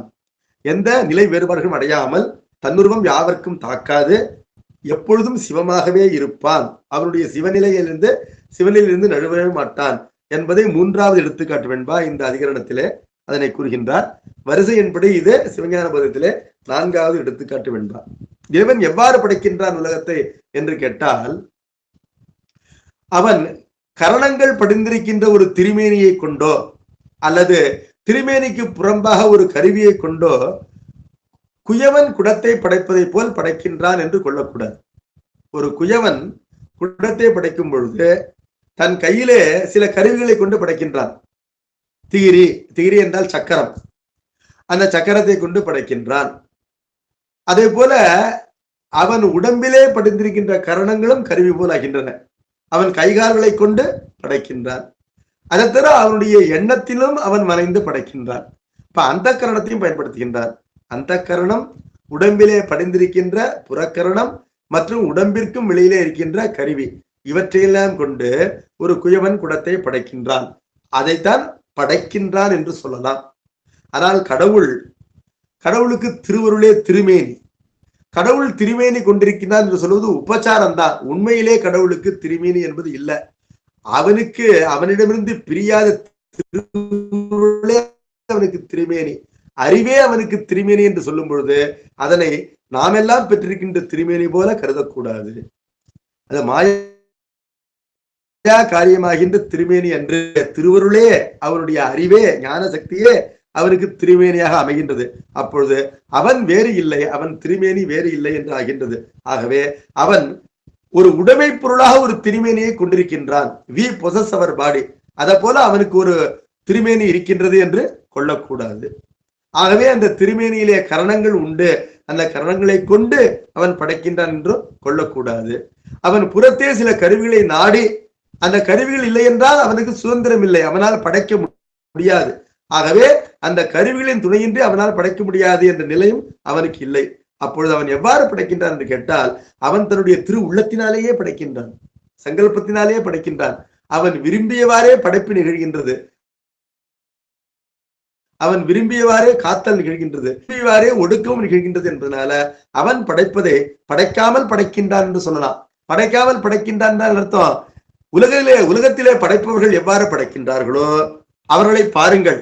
அவர்கள் தங்கள் மேனியிலே படுகின்ற கரணங்களை கொண்டோ புற கருவிகளை கொண்டும் படைக்கின்றார்கள். அவ்வாறு கடவுள் படைப்பதில்லை என்பதனால அவனை படைக்காமல் படைக்கின்றான் என்று சொல்லலாம். உலகத்திலே படைத்தவர்களை காப்பவர்களும் தங்கள் மேனியிலே படிந்திருக்கின்ற கரணங்களை கொண்டோ புறக்கருவிகளை கொண்டோ அந்த காத்தலை செய்கின்றார்கள். அவ்வாறு இறைவன் செய்வதில்லை என்பதனால அவன் காக்காமலே காக்கின்றான் என்று சொல்லலாம். உலகத்திலே அழித்தல் தொழிலை செய்பவர்களும் தங்கள் உடம்பிலே படிந்திருக்கின்ற கரணங்களை கொண்டோ துப்பாக்கி முதலிய புற கருவிகளை கொண்டோ குண்டு வீசியோ இவ்வாறு அழித்தலை செய்கின்றார்கள். அவ்வாறு இறைவன் செய்வதில்லை, அவன் சங்கல்பத்தினாலேயே அழிக்கின்றான் என்பதனால அவன் அழிக்காமல் அழிக்கின்றான். ஆகவே இறைவன் படைக்காமல் படைக்கின்றான், காக்காமல் காக்கின்றான், அழிக்காமல் அழிக்கின்றான் என்பதனால அவன் ஐந்தொழிலையும் தன் விருப்பத்தினாலே செய்து விடுவதனால அவனுக்கு சோர்வு என்பது இல்லை என்பதை கூறினார். அவருடைய திருவுருவத்திலே அறிவே வடிவாகின்ற அவருடைய திருவுருவத்திலே விகாரம் என்பதில்லை. விகாரம் என்றால் வேறுபாடு இல்லை. அவன் எப்பொழுதும் நிர்விகாரியாக வேறுபாடு அற்றவனாகவே இருக்கின்றான். நோக்காரே எவ்வளவும் நோக்கினாரே, நோக்குதல் என்றால் காத்தல். நுணுகாரே யாதொன்றும் நுணுகினானே என்று அப்பருடைய திருத்தாண்டத்திலே சொல்றார். திருப்புன்கூரும் திருநீடூரும் சேர்த்து ஒரு திருத்தரம் படைக்கின்றார். அதுல ஆக்காதே எப்பொருளும் ஆக்குவான், நோக்காதே எவ்வளவும் நோக்குவான் என்னும் நுணுகாதே யாதொன்றும் நுணுகினான் என்றெல்லாம் வருகின்றது. ஆகவே இறைவன் படைக்காமல் படைக்கின்றான், காக்காமல் காக்கின்றான் என்ற கருத்தினை அந்த திருத்தாண்டகத்திலிருந்து எடுத்து அமைப்பதை போல இந்த வெண்பா அமைத்திருக்கின்றது. நோக்காது நோக்கி நொடித்தன்றே காலத்தின் தாக்காது நின்று உளத்தின் கண்டு இறைவன் ஆக்காதே கண்ட நனவுணர்வில் கண்ட கனவு உணர கண்டவனின் இற்று இன்றாம் கட்டு. எளிய பாடல் தான், ஆனா தகுந்த முறையிலே கொண்டு கூட்டிக் கொள்ள வேண்டும். இறைவன் நோக்காதே நோக்கி என்பதனால காக்காமல் காத்து என்று சொல்லிவிட்டார். ஆக்கிய பிறகுதானே காக்க வேண்டும் என்பதனால ஆக்காதே என்று ஒரு தனிச்சொல் இருக்கின்றது இரண்டாவது இறுதியில, அதை கொண்டு வர வேண்டும். அப்ப கண்டு இறைவன் என்று இருக்கின்றது. இறைவன் என்பதை எழுவாயாக கொண்டு இறைவன் ஆக்காதே கண்டு என்று அந்த இரண்டு சொற்களையும் சேர்த்துக் கொள்ள வேண்டும். ஆக்காதே கண்டு என்றால் உலகிலே படைப்பவர்களைப் போல படைக்காமல் படைத்து. கண்டு என்பதற்கு படைத்தல் என்பது பொருள். முழுதும் கண்டவனை படைத்தான் என்று வருகின்றது திருவாசகத்திலே. முழுதும் கண்டவன் என்பவன் பிரமன், அவனையும் கடவுள் படைத்தான் என்பதனால காணுதல் என்பது படைத்தல் தொழிலுக்கு இன்னொரு பெயர். ஆகவே இறைவன் ஆக்காதே கண்டு என்றால் படைக்காமல் படைத்து, நோக்காதே நோக்கி என்றால் காக்காமல் காத்து, நொடித்து என்றால் நொடியாமல் நொடின்று அந்த உபலட்சணமாக அந்த சொல்லை வரவழைத்துக் கொள்ள வேண்டும். அதற்கு சொல் எச்சம் என்று பெயர், அதாவது அழிக்காமல் அழித்து. நொடித்தல் என்றால் அழித்தல். திரு நொடித்தான் மலை என்று கூறுகின்றோம் கைலாய மலையை. மகா சம்ஹார கடவுள் அமர்ந்திருக்கின்ற மலை, அதான் திரு நொடித்தான் மலை. நொடிக்காமல் நொடித்து அன்றே என்றால் அல்லவா, இப்படியல்லவா அவன் செய்கின்றான். அப்பொழுது அதற்கு சில எடுத்துக்காட்டுகள் இவ்வாறு செய்யக்கூடும் என்பதற்கு நமக்கு சில திருஷ்டாந்தங்கள் எடுத்துக்காட்டுகள் வேண்டும். அந்த எடுத்துக்காட்டுகள்ல 3 எடுத்துக்காட்டுகள் சொல்றார். ஒன்று காலம், இன்னொன்று உயிரறிவு, மூன்றாவது நனவு உணர்வு. இந்த 3னையும் எடுத்துக்காட்டாக கூறுகின்றார். முதல்ல காலத்தை எடுத்துக்கொள்வோம். காலத்தை நாம் என்ன பண்றோம்? இறந்த காலம், நிகழ்காலம், எதிர்காலம் என்று கூறுபடுத்துகின்றோம். நம்முடைய வசதிக்காக கூறுபடுத்துகின்றோமே அல்லாமல், காலம் என்பது தொடர்ச்சியான ஒரு பொருள், ஒரு தத்துவம். அந்த தத்துவத்திலே காலம் தன்னை இறந்த காலமாகவோ நிகழ்காலமாகவோ எதிர்காலமாகவோ உணராது. நமக்கு நடந்து முடிந்த ஒன்றை இறந்த காலம் என்று பகுக்கின்றோம், நாம் அனுபவித்து விட்டோம் என்பதனால். ஆனால் காலம் என்பது தொடர்ந்து நிகழ்வதுதான். காலத்திலே இறந்த காலம் கிடையாது. இதை சற்று நாம் ஆழமாக சிந்தித்தால் நமக்கு தெரியும். அதுபோல இறந்த காலம் இல்லை என்றால் நிகழ்காலமும் இல்லை, ஆகவே எதிர்காலமும் இல்லை. நம்முடைய அனுபவத்தை கூறுபடுத்துகின்றோமே அல்லாமல் காலத்தை கூறுபடுத்த முடியாது. ஆகவே கால தத்துவம் சிறிதும் தன்னளவிலே வேறுபாடின்றியே நிற்கும். அவ்வாறு காலம்தான் காலத்தை கூறுபடுத்துவது என்பது பொருளுடைய தோற்றம், நிலைபேறு, அழிவு என்பதை நாம் உணர்வதற்காக, ஒரு பொருள் இன்று இல்லை என்பதற்காக இறந்த காலத்திலே வைத்து அதனை கூறுகின்றோம். ஆகவே அழிவினை உணர்த்துவது இறந்த காலம். அந்த இறந்த காலம் தான் இறந்து விட்டதை உணர்த்தவில்லை, பொருள் இறந்து விட்டதை உணர்த்துகின்றது. ஆகவே காலத்திற்கு இறப்பு இல்லை என்பதை பார்க்கின்றோம். அப்படியே காலம் என்பது தான் ஒன்றாக பொருள்களை ஆக்கும், நிலைபேறு செய்யும், அழிக்கும். அந்த கால தத்துவம் போலத்தான் இறைவனும் தன் இயல்பில் சிறிதும் வேறுபடாமல் நின்றே படைத்தல் முதலிய தொழில்களை செய்வான் என்பதனால இந்த மாயா காரியங்களிலே கால தத்துவம் என்பது கடவுளுடைய தன்மையை நமக்கு சிறிது உணர்த்துவதாக இருக்கின்றது. என்று சொன்னால் காலமே கடவுளோ என காலத்தை கடவுள் என்று கூறுவார்களும் உண்டு. அப்ப கால தத்துவமே கடவுளாகி விடுமா என்று கேட்டால் அங்கனமாகாது. கால தத்துவத்திற்கு அறிவு இல்லை, கடவுளோ அறிவு பொருள். கால தத்துவம் என்பது ஒரு மாயா காரியம், கடவுள் மாயா காரியம் அல்லன். கால தத்துவம் ஜடம், கடவுள் சித்து பொருள். கால தத்துவம் இறைவனுடைய திருவுள்ளப்படித்தான் இயங்கும், அதற்கு சுதந்திரம் இல்லை என்பதனால கால தத்துவம் இறைவன் ஆகாது. இருந்தாலும் இங்கு இறைவனுக்கு ஒரு எடுத்துக்காட்டாக அதனுடைய செயல்பாடு அமைகின்றது. இறைவனுடைய தன்மையை பெற்றதை போல அது தன்னை காட்டிக்கொள்கின்றது. தான் ஒன்றாக இருந்து ஆக்கி அழித்து தன்மைகளினாலே அது அதற்கு உதவி செய்கின்றது என்று பார்க்கின்றோம். இவ்வாறு கால தத்துவம் போல அவன் நிர்விகாரியாக இருக்கின்றான். சரி, அடுத்தது உயிரறிவு என்று ஒன்று இருக்கின்றது. அந்த உயிரறிவு என்ன பண்ணும்னா தன்னை அறியும், தான் அறிவதை அறியும். அப்படிப்பட்ட உயிரறிவு இருக்கின்ற அதை கொண்டுதான் நம்ம பல விஷயங்களை படிக்கிறோம். இப்பொழுது சிவஞான போதத்தை உங்களுக்கு பாடம் சொல்லும் பொழுது எனக்கு அவ்வப்பொழுது ஒத்த கருத்து கொண்ட தேவாரமோ திருவாசகமோ நினைவுக்கு வரும். நினைவுக்கு வந்தவுடனே நான் அதை உங்களுக்கு சொல்றேன். அவ்வாறு அந்த உயிரறிவுங்கிறது நிலைக்கலனாக இருந்து கொண்டு அதை கொண்டு செயல்படுகின்ற அந்த கரணமாகின்ற சித்தம் என்பது என்ன செய்கிறது? உயிரறிவினால் தூண்ட பெற்று, சித்தம் என்பது மெமரி, அது தான் முன்னர் கற்ற ஒரு செய்தியை சொல்லும் பொருளுமாக நினைவுக்கு கொண்டு வருகின்றது. சொல்லும் பொருளுமாக என்ன? இப்போது இறைவன் காக்காமலே காக்கின்றான் என்று இந்த வெண்பால் நம்ம படிக்கின்றோம். இதே கருத்தை அப்புறம் சொல்லிருக்கிறாரேங்கிறது நினைவுக்கு வருகின்றது. அந்த சொல்லும் வருகின்றது, நோக்காதே எவ்வளவு நோக்கினான் என்று. இவ்வாறு வந்து போகும். அது அடுத்த பாட்டுக்கு போகும்போது இது என்னுடைய உயிரறிவில் இருக்காது, அது சித்தத்திலே அடங்கிவிடும். சித்தத்துல மெமரியில இருந்தாலும் அதை எடுத்து கொடுக்காது, ப்ராப்பப் பண்ணாது. அப்பொழுது அடுத்த பாட்டுக்கு பொருளுக்கு தகுந்த மாதிரி இன்னொன்னு ப்ராப்பப் பண்ணும். இப்பொழுது சித்தம் என்பது நினைவுக்கு கொண்டு வருகின்ற ஒரு டேட்டா நாலேஜ். அந்த டேட்டா நாலேஜினால எல்லா பொருளையும் தான் அறிவதாக அறிந்து வைத்திருக்கின்ற உயிரறிவு என்பது சிறிதும் பாதிக்கப்படாது. அறிவு என்ற ஆற்றலோடு கூடியிருக்கின்ற உயிரறிவு, அதாவது உயிரறிவுக்கு ஞானம் என்பது ஒரு சக்தி. ஆனால் சித்தத்திற்கு மெமரி என்பது ஒரு சக்தி அன்று, அது மியர் டேட்டா நாலேஜ். இப்பொழுது நம்முடைய நாம் கற்ற நூலினுடைய சொல்லும் நினைவுக்கு வருதலினாலே உயிரறிவு என்பது அதனை பயன்படுத்துமே அல்லாமல் அதனால் பாதிக்கப்படாதிருப்பதை போல கடவுளும் எவ்வளவு முறை உலகத்தை படைத்துக்க தழித்தாலும் அதனால் அவன் பாதிக்கப்படாது இருப்பான் உயிரறிவை போல. நினைவிற்கு வருகின்ற ஓதிய நூல்களினாலே உயிரறிவு பாதிக்கப்படாதை போல அவன் இருப்பான் என்று அதனை சொன்னார். இந்த ஊமை ரொம்ப ஆழமான ஊமை. இதை நீங்க சிந்தித்து பார்த்து உணர வேண்டும். அடுத்த ஊமை என்னன்னா, ஒருவன் உறங்கும் பொழுது கனவு காண்கின்றான். அந்த கனவு என்பது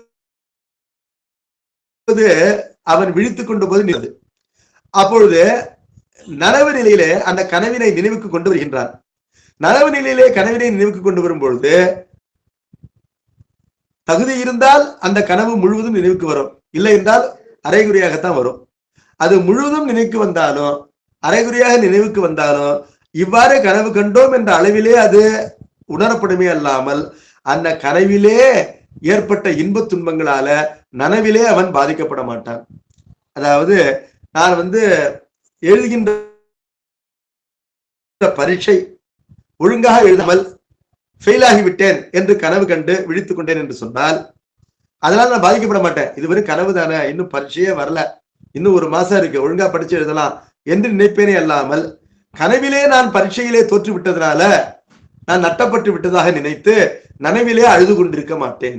ஆகவே கண்ட கனவினை நனவிலே உணரும் பொழுது அதை நம்ம ரீகலெக்ட் பண்ணினாலும் அதனால் சிறிதும் பாதிக்கப்படாமல் அதை நம்ம டிஸ்மிஸ் பண்றோம். we merely dismiss it.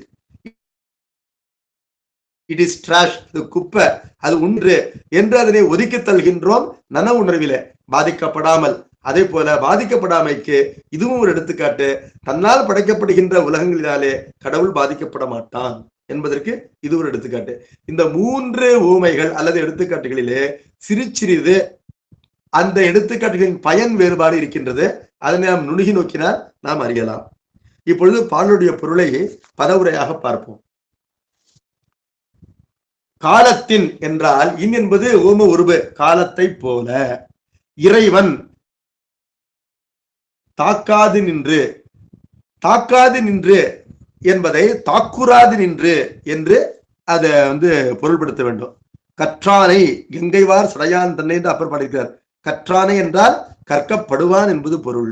ஞானம் பெற்றானை என்று சொல்கின்றார் அதே தாண்டகத்துல. ஞானத்தால் பெறப்படுவான் என்பது பொருள். இது தன்வினை பிரிவினை மயக்கம். தாக்காது நின்று என்றால் தாக்குறாது நின்று. காலம் பல பொருள்களை படைத்து காத்து அழிக்கின்றது. ஆனால் அழிந்த பொருளை இறந்த காலத்தில் வைத்து பேசுவதனால காலம் என்பது இறந்து போவதில்லை. ஆகவே காலம் என்பது தொடர்ச்சியாக உயிர் வாழ்ந்து கொண்டிருக்கின்றது. அதே போல காலத்தை போல இறைவன் தாக்காது நின்று என்றால் காலம் தாக்குறாது நிற்பதை போல இறைவனும் தன் நிலையில் சிறிதும் வேறுபடாது நிற்கின்றான்.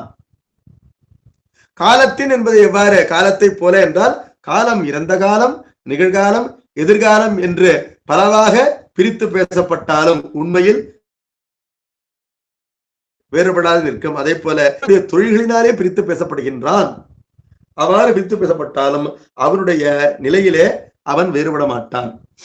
சரி, அவன் எவ்வாறு படைக்கின்றான் என்றால் உலகிலே படைப்போரை போல கருவிகரணங்களை கொண்டு படைப்பதில்லை, சங்கல்பத்தினாலே படைக்கின்றான். என்பதனால அவன் படைப்பதை அவன் படைக்கின்றான் என்று சொல்லக்கூடாது, அவன் படைக்காமல் படைக்கின்றான் என்று சொல்ல வேண்டும். ஆக்காதே கண்டு என்றால் படையாமல் படைத்து, நோக்காது நோக்கி என்றால் காவாமல் காத்து, அப்புறம் நொடித்து என்று வருகின்றது, அதையும் நொடியாது நொடித்து என்று கொள்ள வேண்டும். அங்கு ஒரு சொல்லெச்சம் பெய்து கொள்ள வேண்டும். அழிக்காமல் அழித்து, இவ்வாறு செய்வதனால அத்தொழில்களை எல்லாம் அவன் செய்தும் கட்டுகின்றான் என்றால் அவனுக்கு பந்தம் இல்லை, அவன் அந்த தொழில்களினாலே கட்டுப்பட மாட்டான் காலத்தை போல. ஆகவே கட்டுப்படாமைக்கு காலம் என்பது எடுத்துக்காட்டு. கட்டுகின்றான் என்று வருவதனால கட்டுப்படாமைக்கு காலம் என்பது எடுத்துக்காட்டு. காலத்திலேதான் எல்லாம் தோன்றுகின்றன என்றாலும் காலம் என்பது அதனால் அந்த தோற்றத்தினாலே பாதிக்கப்படாது. காலத்தில் தான் எல்லாம் அழிகின்றன என்றாலும் அந்த அழிவினால் காலம் பாதிக்கப்படாது என்பதனால கட்டுகின்றான், அவன் கட்டில்லாதவன் ஆவான். முதல்வன் என்றும் விகாரமின்றி நிர்விகாரியாகவே நிற்பான் என்பது இதன் பொருள். இன்னும் மேல 2 உவமைகள் சொல்கின்றார். அந்த தன்மை மேலும் எது போலும் எனின் அப்படின்னு கேட்டா உளத்தின் என்று சொன்னார். உளத்தின் உள்ளம் என்ற சொல் இந்த சிவஞான பதத்திலே பல இடங்களிலும் உயிரறிவினை குறிக்கின்ற ஒரு சொல்.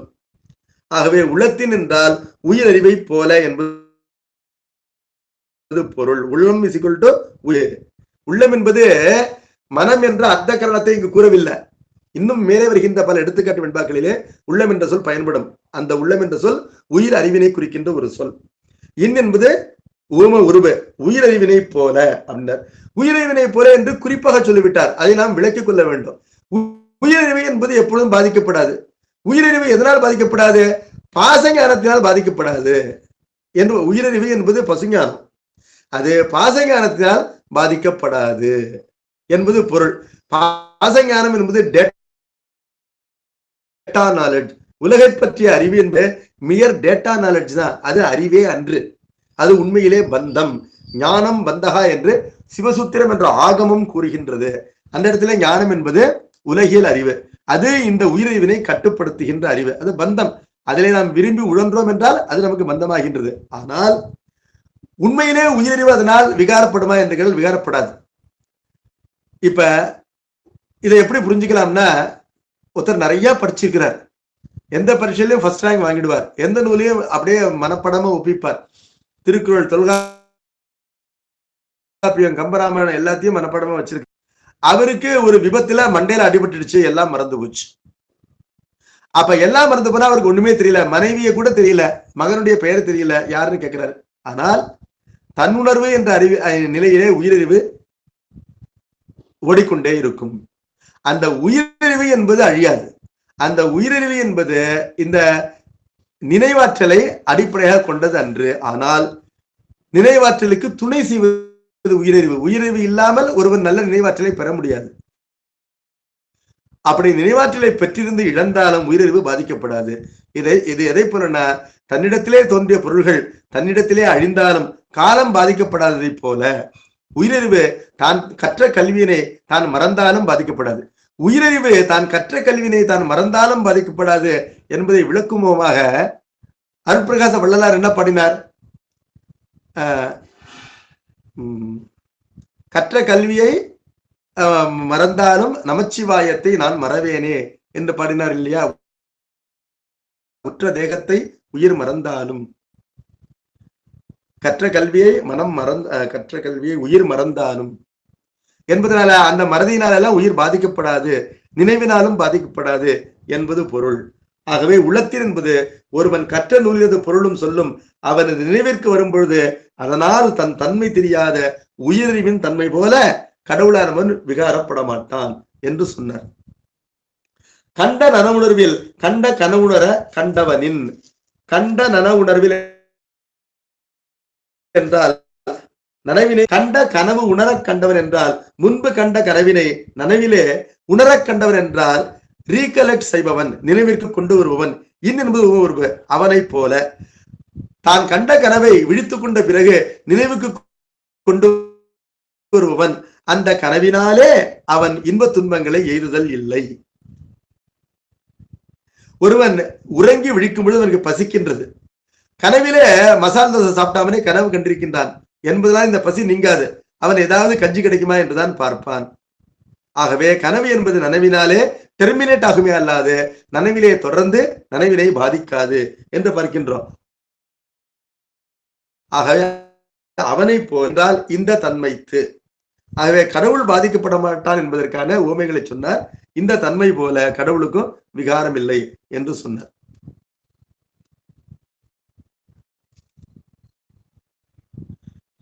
இறைவன் படையாமல் படைத்து காவாமல் காத்து அழிக்காமல் அழித்து நிற்பான் என்பதன் பொருள், அத்தொழில்களை எல்லாம் அவன் கருவிகளை கொண்டு வருந்தி செய்யாது இவ்வாறு ஆகுக என்று எண்ணுகின்ற தன் நினைப்பு மாத்திரத்தினாலே செய்வான். சில நூல்களிலே சக்தி என்பது அவனது கருவி, ஆகவே சக்தி என்பது படைப்பிற்கு துணை காரணம் என்று சொல்லப்பட்டிருக்கின்றது. அப்போது அவனுக்கு ஒரு கருவி இருக்கின்றது என்று சொன்னால் அந்த கருவி அவனுக்கு திருமேனியாகவும் அமைகின்றது என்பதோ அவனுக்கு வேறில்லை என்று சொல்வதனால அவன் சக்தியை கொண்டு செய்கின்றான் என்பதே அவன் நிர்விகாரி என்பதை கூறுவதற்காக கூறுவதுதான். ஆகவே ஒரு காசு, அந்த காசினுடைய இரண்டு பக்கங்களை போல சிவமும் சக்தியும் என்று அறிய வேண்டும். சக்தி அவனுக்கு வேறாவதில்லை என்பதனாலேயே அந்த கருவியை கொண்டு செய்கின்றான் என்பதனால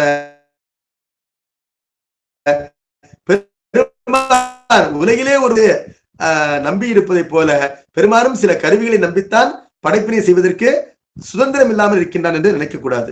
அந்த சக்தி என்பது அவனே என்பதனால அவனுக்கு கருவியை கொண்டு செய்கின்றான் என்று உபச்சாரமாக கூறப்படுகின்ற இடங்களினாலே தோஷம் விளையாது, குற்றம் விளையாது என்று பார்க்கின்றோம். இப்பொழுது புறத்தே சில கருவிகளை கொண்டு படைப்பு முதலிய செயல்களை செய்பவர்கள், படைத்தல் காத்தல் அழித்தல் மூன்றையும் கருவிகளை கொண்டு செய்கின்றோம். அவ்வாறு செய்யும் பொழுது அந்த கருவிகள் துருப்பிடித்தாலோ அந்த கருவிகள் கிடைக்காவிட்டாலோ பல முட்டுப்பாடுகளை எய்து வருத்தம் சோர்வு இவற்றை அவர்கள் எய்துவார்கள். அவருடைய தொழில் போகும். அவ்வாறு கடவுளுடைய ஐந்தொழில் நின்று போகுமா என்றால் நின்று போகாது. அவன் தன்னுடைய விருப்பத்தினாலே செய்கின்றான் என்பதனால இந்த தொழில்கள் என்றும் தொடர்ந்து கொண்டே இருக்கும் என்பதை நாம் உணர வேண்டும். அடுத்தது இப்ப மூன்றாவது கூறு அதிகரணத்திற்கு நாம் வருவோம். அந்தம் ஆதி என்ற மூன்றாம் அடியின் விளக்கமாக இந்த மூன்றாம் கூறு அமைகின்றது. இந்த மூன்றாம் கூற்றினை விளக்குவதற்காக ஒரு பொழிப்புரை செய்திருக்கின்றார் ஆசிரியர் மெய்கண்ட தேவர். அவருடைய சொற்களினாலே அந்த பொழிப்புரையை இப்பொழுது உங்களுக்கு படிக்கின்றேன். மெய்கண்டாருடைய சொல் இது. இனி சுற்றுணர்வாகிய பிரபஞ்சம் சுற்றுணர்வின்றி நின்ற சங்காரத்தின் வழி அல்லது சுதந்திரம் இன்றி நிற்றலான் சங்காரமே முதல் என்றது. இனி என்றது நான் ஏற்கனவே சொல்லியிருக்கிறேன். இதுவரையும் சொன்ன பொருள்களை விளக்கி கொண்டு விட்டோம். இதுவரையும் சொன்னது என்ன? இந்த உலகம் சுற்றி அறியப்படுவதனாலையும், இந்த உலகம் அவயவ பகுப்புகள் கொண்டதினாலையும், இந்த உலகம் என்பது ஒரு உள்பொருளாக இருப்பதனாலையும், இது முத்தொழிலுக்கு உரியது, இதனை படைப்பவன் ஒருவன் உண்டு, அவன் மகாசம்ஹார காரணன் என்பது இந்த சொல்லப்பட்டு விட்டது. இருந்தாலும் மகாசம்ஹார காரணன்தான் உலகிற்கு முதற் பொருள், ஏனையோர் இல்லை என்பதை உறுதிப்படுத்துவதற்காக மூன்றாவது கூறு அமைகின்றது என்பதனால அதை தகுந்த காரணம் சொல்லி உறுதிப்படுத்த வேண்டும். என்ன ஏன் அப்படி சொல்லணும்னா, உலகத்திலே ஒரு பெரிய பொருளை செய்வதற்கு பலர் தேவைப்படுகின்றார்கள். ஒரு பெரிய மாடி வீடு கட்டணும்னா ஒரு என்ஜினியர், ஒரு எலக்ட்ரிஷியன், ஒரு பிளம்பர், ஒரு ஆர்கிடெக்ட், பல சித்தாளு, ஒரு மேஸ்திரி, எத்தனையோ பேர் தேவைப்படுறாங்க. அப்புறம் கிரக பிரவேசத்திற்கு ஐயர் எல்லாமே தேவைப்படுறாங்க. அப்படி இந்த உலகம் என்பது ஒரு வீட்டை விட ரொம்ப பெருசு. அப்ப பல பேர் தேவைப்படுவார்களே, பல கர்த்தாக்கள் இருக்க வேண்டுமே என்று கேட்கும் பொழுது பல கர்த்தாக்கள் இருப்பதை போல் தோன்றினாலும் உண்மையில் உண்மையான கர்த்தா டூயர் என்பவன் ஒருவன் தான். என்ன காரணம்னா, யாரு முழு சுதந்திரம் பெற்றிருக்கிறார்களோ அவர்கள் தான் உண்மையான கர்த்தா. அவர்களை நோக்க ஏனையோர் எல்லாம் அஸ்வதந்திரர்கள், சுதந்திரம் அற்றவர்கள், அவன் ஏவலின்படிதான் செய்பவர்கள் என்பதனால அவர்கள் எல்லாம் கர்த்தாக்கள் ஆக மாட்டார்கள். கர்த்தாக்களை போல் காணப்பட்டாலும் கூட என்பது பொருள். உலகிற்கு கடவுள் ஒருவனே. படைப்பதனாலேயோ காப்பதினாலேயோ அழிப்பதினாலேயோ முதற்கடவுள் ஆகிவிட மாட்டார்கள். இப்ப நம்முடைய அம்மா அப்பா நமக்கு தெய்வம் போல, மாத்ரு தேவோபவ பித்ரு தேவோபவ என்று சொல்லப்பட்டிருக்கு. என்ன காரணம்? அவர்கள் நம்மை படைக்கின்றார்கள். நாம் அவரிடத்திலே கடவுளை காண வேண்டும். இருந்தாலும் அவர்கள் முழுமுதற் கடவுளா என்றால் இல்லை. அப்ப கடவுள் தன்மை என்பது படைத்தல் காத்தல் முதலிய தொழிலை செய்யும் பொழுது பொருந்தும், பிறகு நீங்கும். ஆகவே கடவுள் தன்மையினால்தான் ஐந்தொழில் நிகழ்கின்றது. ஆனால் அவை முதற்கடவுளத்திலே இருப்பதை போல எப்பொழுதும் ஒரு இடத்திலே இருக்காது என்பது பொருள்.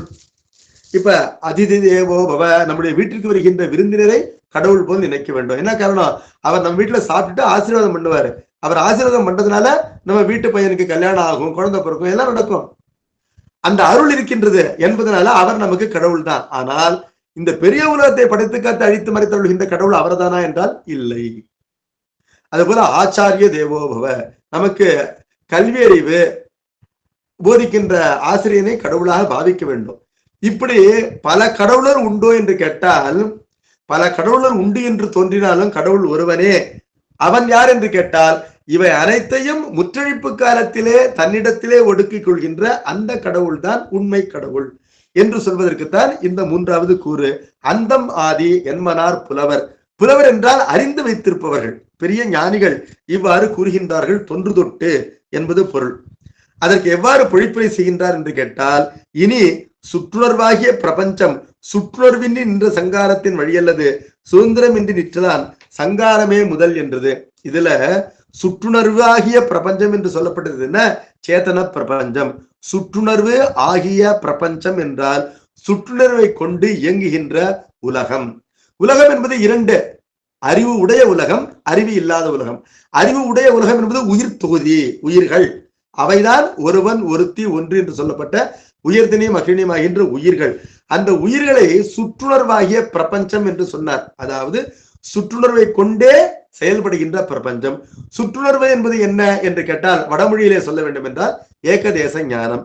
என்ன பொருள் என்றால் ஒரு நேரத்திலே ஓரிடத்திலே ஒரு பொருளை பற்றி அறிவது. ஒரு புழு ஒரு பொருளை பிடிச்சிட்டு தான் ஒரு நேரத்தில் நிற்கும். இன்னொரு பொருளை பிடிக்க வேண்டும் என்றால் பிடித்த பொருளை விட்டு விட்டு முன்னேறும். அதே போல ஒரு நேரத்திலே ஒரு தேசத்திலே ஒரு பொருளை அறிந்து அழுந்தி நுகர்கின்ற அறிவிற்கு சுற்றுணர்வு என்று பெயர். பிரபஞ்சம் என்றால் உயிர் தொகுதி. சுற்றுணர்வினால் இயங்குகின்ற உயிர்கள் இருக்கின்றனவே, இவற்றிற்கு சுதந்திரம் இல்லை. என்ன காரணம்? இவற்றிற்கும் அவற்றினுடைய வினை பயன்படி இந்த நேரத்திலே இதனை இந்த இடத்திலே அறிய வேண்டும் என்ற ஒரு வினைப்பயனை ஊட்டுகின்ற ஒரு கடவுள் இருக்கின்றான். அவன் சுற்றுணர்வுக்கு அப்பாற்பட்டவன். அவன் தன் முற்றுணர்வினாலே அனைத்தையும் ஒருங்கே ஒரே நேரத்திலே அறிந்திருக்கின்றான். அந்த பொருளுக்கு தான் சங்காரம் என்று பெயர். ஆகவே சுற்றுணர்வு இன்றி நிற்கின்ற சங்காரத்திற்கு இருக்கின்ற சுதந்திரம் என்பது சுற்றுணர்வாகிய பிரபஞ்சத்திற்கு இல்லை என்பதை சொன்னார். அது எப்படி சொல்றாருன்னா, சுற்றுணர்வாகிய பிரபஞ்சம் சுற்று உணர்வினின்றி சங்காரத்தின் வழி அல்லது சுதந்திரமின்றி நிற்றலான் சங்காரமே முதல் என்றது.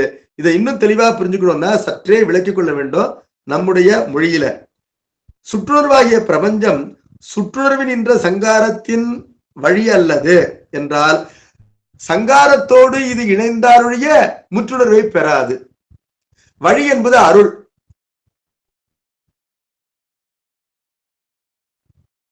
கடவுள் நீக்கி தன்னோடு இணைத்துக் கொண்டான் என்றால் அப்பொழுது சிவமாகிவிட்ட சீவன், சிவமாகிவிட்ட உயிர் அவருடைய முற்றுணர்வை பெற்று நிற்கும்.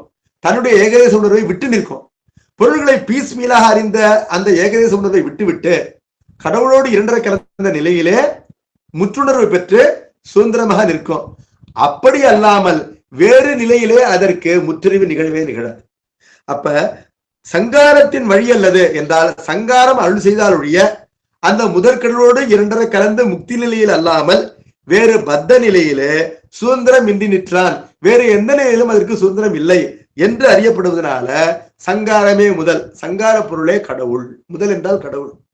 ஏனைய எல்லா உயிர்களும் உயிர்கள் தான் என்பதனால கடவுள் தன்மை வெளிப்படுகின்ற உயிர்கள் உண்டு.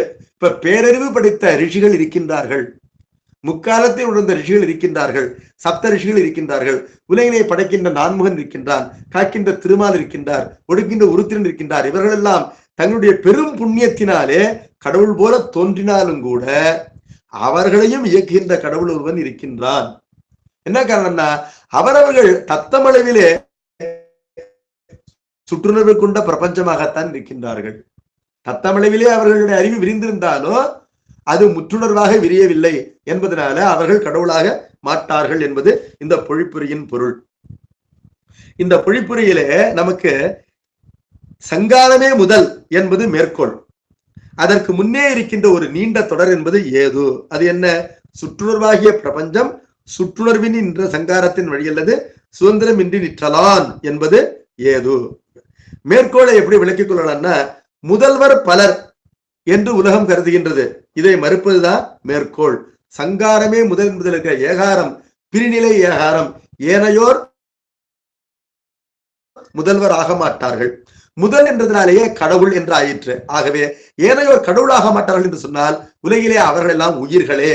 கடவுள் போல உலகத்தினாலே காணப்பட்டாலும் வழிபடப்பட்டாலும் அவ்வாறு வழிபடப்படுபவர்கள் அனைவரும் கடவுளே என்பதனால்தான் தேவ பசு என்று சொல்லப்படுவார்கள். கடவுள் தன்மை கொண்ட உயிர் என்று சொல்லப்படுவார்கள். பசுக்கள் பலவிதம். மனித பசு, நரக பசு, தேவ பசு. அப்ப பிரம்ம விஷ்ணு ருத்ரர்கள்லாம் தேவ பசுக்கள், சரீர பாதிகள், உடம்போடு கூடியவர்கள் என்று கூறப்படுகின்றார்கள். ஆகவே அவர்கள் முதற்கடவுளாக ஆக மாட்டார்கள் என்பது பொருள்.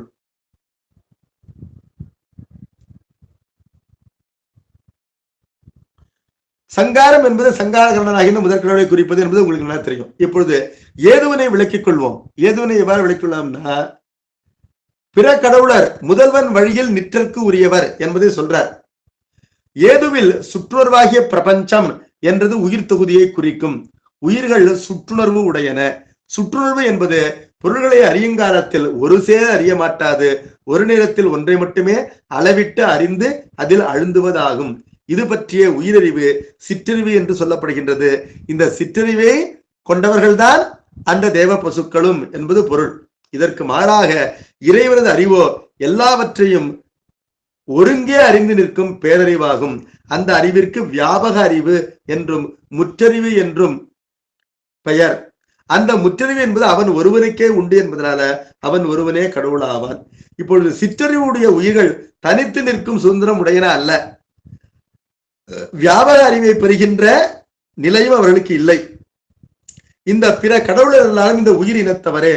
அதனால் முற்றறிவுடைய முதல்வன் வழிபட்டே நிற்கக்கூடியவர். ஆனா இந்த பொழிப்புரையில சங்காரத்தின் வழி அல்லது என்று இருக்கின்றது. ஆகவே சங்காரத்தின் வழி அவர்கள் முற்றறிவை பெறுவார்கள் என்றும் சொல்லப்பட்டது. அவ்வாறு முற்றறிவினை பெற்றுவிட்டால் அப்பொழுது உலகிற்கு பல கடவுளர் உண்டா என்ற ஒரு கேள்வி வருகின்றது. பல கடவுளர் இல்லை. இவர்களுக்கு தன் அருளினாலே முற்றறிவை கொடுத்து ஆட்கொள்கின்ற அந்த கடவுள் ஒருவன் தான் அப்பொழுதும் கடவுள். அவனை போல் முற்றறிவு பெற்றிருந்தாலும் இந்த உயிர்கள் முக்தி நிலையிலே அவனுக்கு அடிமையே ஆவார்கள், அவனுக்கு தொண்டே புரிவார்கள் என்பதை எடுத்துக்காட்டு வெண்பாவிலே கூறப்போகின்றார். தேர் முதலியவற்றை செய்யும் பொழுது அவரவரும் தத்தம் போக்கில் சுதந்திரமாக செய்ய முடியாது. ஒருவனை தலைவனாக கொண்டு அவன் ஏவியவாறே செய்வர். அவ்வாறே பிற கடவுளரும் சங்காரக்காரன் ஒருவனே தலைவனாக அவனது ஆணை வழி நின்றே தத்தம் தொழில்களை செய்வர் என்பது புலனாகும். இப்பொழுது வேதங்களில சூரியன் கடிகாரம் பார்த்து கொண்டு உதிப்பதில்லை. சூரியன் உதிப்பதை கொண்டுதான் பஞ்சாங்கத்தின் மூலம் நாம இது 6 மணின்னு நினைக்கிறோம், 6:30 மணின்னு நினைக்கிறோம். இருட்டி கொண்டு மழை பெய்தாலும் நம்ம கரெக்டா இது சூரியன் உதித்து விட்டான்னு பஞ்சாங்கத்தை கொண்டு பார்க்கின்றோம். என்ன காரணம்? சூரியன் இறைவனுக்கு பயந்துதான் உதிக்கின்றான், காற்று கடவுளுக்கு பயந்துதான் வீசுகின்றது என்று வேதம் கூறுகின்றது. பீஷோதேதி சூர்யா என்று இந்த வேத பொருளை சம்பந்த பெருமான் தன்னுடைய வலிவிலம் தேவாரத்திலே கூறுவார். இயங்குகின்ற இரவி திங்கள் மற்றநல் தேவரெல்லாம் பயங்களாலே பற்றி நின்பால் சித்தம் தெளிகின்றனர். கடவுளுக்கு பயந்து எல்லா தெய்வங்களும் தத்தம் வேலைகளை ஒழுங்காக செய்கின்றார்கள். ஆனால் அவர்கள் தேவர்கள் என்று உலகிற்கு நன்மை புரிகின்ற காரணத்தினாலே அவர்கள் வணங்கப்படுகின்றார்கள். சம்பந்த பெருமானாலேயே வாழ்த்தவும் பட்டிருக்கின்றார்கள். வாழ்க அந்தனர் வானவர் ஆனினம் என்று வானவரும் அந்தனரும் ஆனினமும் சம்பந்த பெருமானாலேயே வாழ்த்தப்பட்டிருக்கிறார்கள். இருந்தாலும் அவர்கள் கடவுள் ஆகிவிட மாட்டார்கள் என்பதனால இவர்கள் யாருக்கு அடிமை செய்து யாருடைய இச்சைப்படி செயல்படுகின்றார்களோ அந்த ஒப்பற்ற ஒருவரும் கடவுளே கடவுளாவான் என்பது இந்த எதுவிலே சொல்லப்பட்டது. இதனை நன்றாக விளக்குவதற்காக ஒரு எடுத்துக்காட்டு வெண்பா சொன்னார். அந்த எடுத்துக்காட்டு வெண்பாவை வருகின்ற வகுப்பிலே நாம் பார்ப்போம். நம பார்வதி பதையே ஹரஹர மகாதேவா சபேஷா சிவசிதம்பரம் திருச்சிற்றம்பலம்.